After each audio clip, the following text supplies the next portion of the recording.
Hey guys. So today we are reading our last story from the Odyssey. Very last story we're actually going to read. We are going to talk about a little tying the pretty bows on stuff tomorrow whenever I give you a little recap on the end of the Odyssey. But all we're doing today is reading this last story. It's called Penelope's Test. What I need you to do first is make sure that you go on and complete the worksheet from Friday's story. Remember, we read The Challenge of Death at the Palace. You have a Google form to complete about those stories. It's called Odysseus, Righteous, or Wrathful. Those two words, there are definitions on that Google form. Please make sure you look at those definitions before you try to answer those questions. Make sure you complete that in full. That will be a graded assignment. So please make sure that you are keeping on top of that. Okay. Other than that, we are going to go ahead and get started reading Penelope's Test. That text is attached to the Google Classroom assignment. Please make sure you have that in front of you as we are reading together. Okay, first things first, recap. Remember, he has returned to Ithaca. He has been reunited with Telemachus. They have made this plan to get rid of these suitors that are trying to woo his wife Penelope. He completes the challenge by shooting his arrow through, or stringing the bow first, shooting the arrow through those 12 axe heads, and then he kills every suitor in that hall in order to reclaim his place as King Odysseus of Ithaca. Now he has to be reunited with Penelope. We're going to see that him being reunited with his wife takes kind of the same form as him being reunited with his son. As in both don't automatically go, oh my God, Odysseus, we're so happy you're home. That she's still kind of like, are you sure you're my husband? Again, remember, he has been gone for 20 years. He doesn't look exactly like he did before he left Ithaca. Okay, let's go ahead and get started with our reading of Penelope's Test. Penelope's Test. Penelope tests Odysseus to prove he really is her husband. So she is suspicious at this part. One thing I would like to note just before we get started again, please do not get these confused with the challenge and Penelope's Test. I know she is setting that challenge for all the suitors, but this story is what we're calling Penelope's Test. Okay. Great-hearted Odysseus, home at last, was being bathed now by your enemy, and rubbed with golden oil and clothed again in a fresh tunic and a cloak. Athena lent him beauty head to foot. She made him taller and massive too, with crisping hair and curls like petals of a wild flower, but all red golden.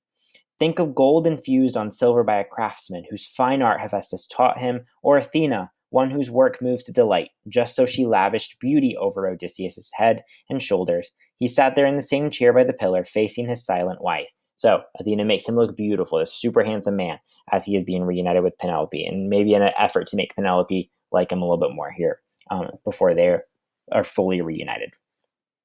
So he says, strange woman, the immortals of Olympus made you hard, harder than any. Who else in this world would keep aloof as you do from her husband, if you returned to her from years of trouble, cast on his own land in the 20th year? So at this point, Penelope has already been like, I'm not sure you're who you say you are. I'm not going to like jump on you and say I love you, because I truly I don't know yet. She has a right to be suspicious of him. She has been trying to be courted by these suitors for 20 years. That's a really long time to have to put up with a bunch of annoying men. So when this other guy comes up and says, I'm Odysseus, she's obviously going to be reserved about it. She's obviously not going to accept him right away. So she is hardened to him. Odysseus accuses her of being aloof meaning that she's just kind of holding herself back, kind of uninterested in the situation. Remember, it was one of her vocabulary words in this school year. So she is reserved. She's holding herself back, and Odysseus is kind of mad at her right now. We can see his reaction is frustration, anger. He has been reunited with his son and his wife now, and both of them weren't automatically like, yes, dad, which is kind of what he wants. So he's not getting what he wants yet. Nurse, make up a bed for me to sleep on. Her heart is iron in her breast. Penelope spoke to Odysseus. She said, strange man, if man you are, this is no pride on my part, nor scorn for you, not even wonder merely. I know so well how he appeared boarding the ship for Troy, but all the same, make up his bed for him. Place it outside the bedchamber my lord built with his own hand. Pile the best big bed with fleeces, rugs, and sheets of purest linen. So she says, I know what you look like when you left for Troy. You do look beautiful now. You're not exactly the same, but you do look very similar. But again, I can't accept you in my room yet. I don't know who you are. So she says to the servant, take the bed and put it outside. Okay? She says, move the bed that Odysseus made us and put it outside in the hallway. With this, she tried him to the breaking point. He turned on her in a flash, raging, woman! By heaven, you've stung me now. Who dared to move my bed? No builder had the skill for that. Unless a god came down to turn the trick, no mortal in his best days could budge it with a crowbar. There is our pact and pledge, our secret sign built into that bed, my handiwork, and no one else's. So she says to the servant, take the bed and put it outside. And Odysseus goes into this fit of rage. He says, no one can move this bed. I made this bed with my bare hands. No other builder could have built a bed like this. Nobody can move this bed. We're going to see why in just a second.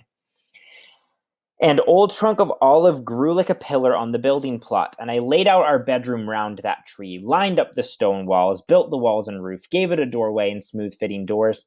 Then I lopped off the silvery leaves and branches, hewed and shaped that stump from the roots up into a bedpost, drilled it, let it serve as a model for the rest. I planned them all, inlaid them all with silver, gold, and ivory, and stretched a bed between, a pliant web of oxhide thongs dyed crimson. So, what Odysseus did with this bed is that he found this tree, and that's what he built this palace around. He literally found a tree and was like, I really like this tree, and then built this house. And he built their room around this tree specifically, and then carved their bed out of the tree. So you physically cannot move this tree. This is Penelope's test. Basically, what she's doing is she's saying to the servant, move the bed. If this man is not Odysseus, and the man would not know that you cannot physically move this bed because it's literally a tree. Only Odysseus would know that because it's a kept secret between Odysseus and Penelope, and the fact that Odysseus built the bed himself. So she's given him this test, and he's passing it right now. There's our sign, I know no more. Could someone else's hand have sawn that trunk and dragged the frame away? Their secret, as she heard it told, her knees grew tremulous and weak, her heart failed her. With eyes brimming tears, she ran to him, throwing her arms around his neck and kissed him. So Penelope has given him this test. He has passed this test. She knows it's Odysseus, and she finally breaks down.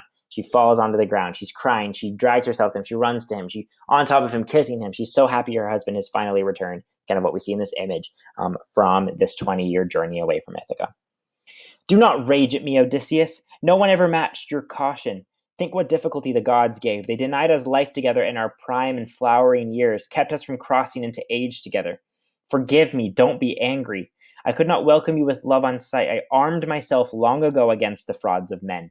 So Odysseus was angry at her for a little bit for kind of sterning herself, saying, I'm not going to give in to you. I'm going to stay removed from this situation. When really she was just doing what he's been doing this entire time on this journey. Remember, Circe said forever ago, you need to arm your mind against these monsters.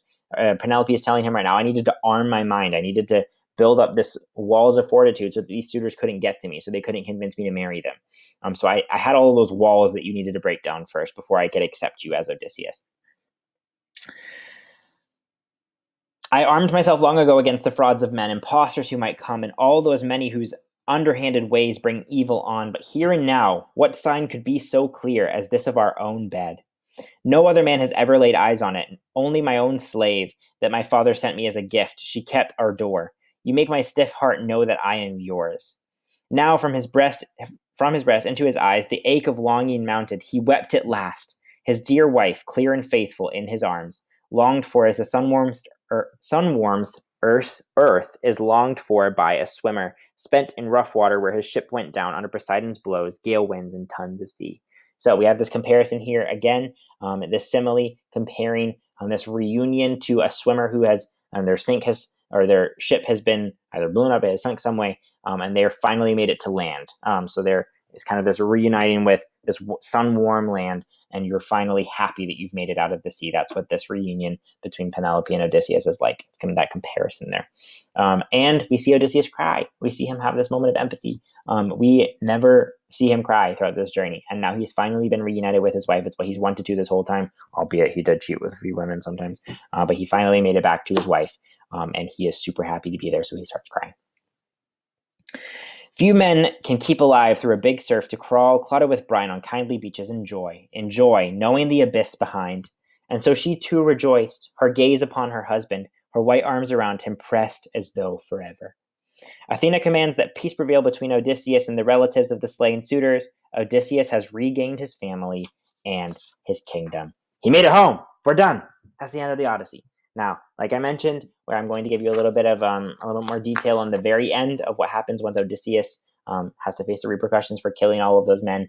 But we are going to see that tomorrow, and that won't be a video. That will just be a little document for you to read. It will not be long at all. Another thing to note is you do have a quiz tomorrow. That quiz is going to cover Penelope's test, the challenge, death at the palace, and the return to Ithaca.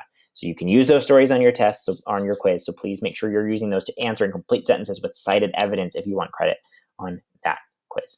That's it for today, guys. After you've watched this video and you've completed that Google form, you are good. Just make sure you are prepared to have that quiz tomorrow. Thanks, guys.